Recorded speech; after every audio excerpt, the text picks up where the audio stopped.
You have a brilliant business idea. It solves a real problem, and in your mind, the vision ignites and rapidly takes shape. You have the passion and the determination, but there is a major obstacle blocking your path. You do not have enough money to start. Early business failure is frequently the result of a founder's misunderstanding of financing mechanics, regardless of the quality of their product. Today, we are going to build a finalized bootstrapping action plan. This strategy will allow you to self-fund your entire operation from scratch. To execute this plan, you need 3 things ready right now: a defined business concept, your current personal financial statements, and a detailed list of your physical launch requirements. Mastering this specific blueprint is the surest way a founder can guarantee they open their doors with 100% ownership and 0 external debt. Let's begin. Step 1 is defining your capital floor.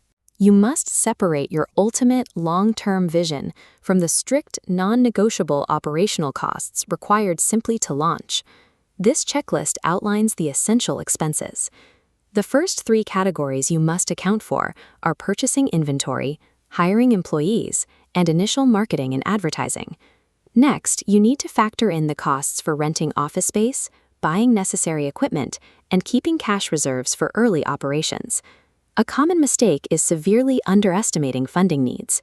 Do not confuse nice-to-have upgrades with the mandatory operational requirements needed to survive the critical first months. On a ledger like this, you will now take your required operational categories and assign strict estimated dollar values to each one. Add up these individual estimates to generate one single non-negotiable launch target number.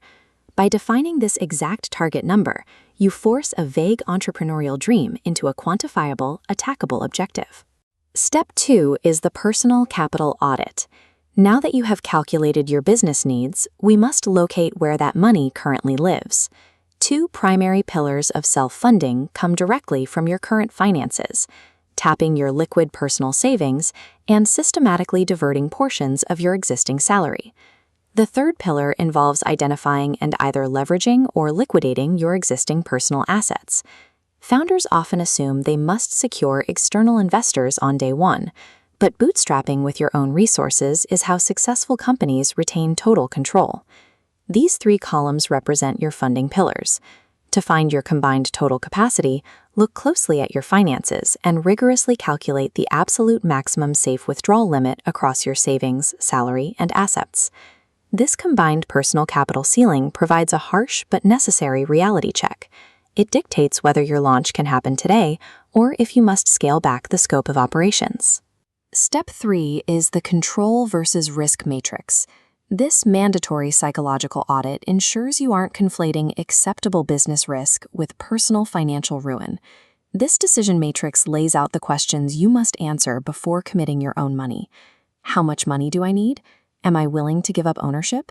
And what level of risk can I handle? The left side shows bootstrapping's advantages.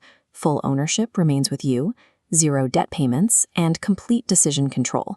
Contrast this against the right side's disadvantages, operating with strictly limited capital and bearing 100% of the personal financial risk. If you demand absolute sovereignty over your business, accepting this extreme personal financial risk is the non-negotiable cost of admission. Now we move to step 4, locking the plan. Here, your raw financial data is transformed into an executable launch strategy. Align personal funding sources adjacent to your business needs. Draw lines allocating specific funds to expenses, routing salary to marketing, and savings to inventory. The plan is valid only when every business expense has a dedicated, verified funding source. This visually balanced alignment is your officially completed bootstrapping action plan. By forcibly mapping your personal sources to your business needs, you permanently eliminate all financial ambiguity from your launch sequence. You now possess a documented strategy. You know exactly where every dollar originates and exactly what it buys. Mapping your costs this way replaces optimistic assumptions with a verified budget. Executing this specific plan allows you to launch while keeping every single percentage of your equity and carrying 0 debt into day one. Financing serves as the fuel for your company. Successful founders select the specific type of capital that matches their growth stage and equity goals. Completing this plan gives you the logistical clarity needed to transition from a concept to a functioning business. If you found this guide helpful, hit like, share, and subscribe for more strategic business execution guides. Thanks for watching, and I'll see you in the next video.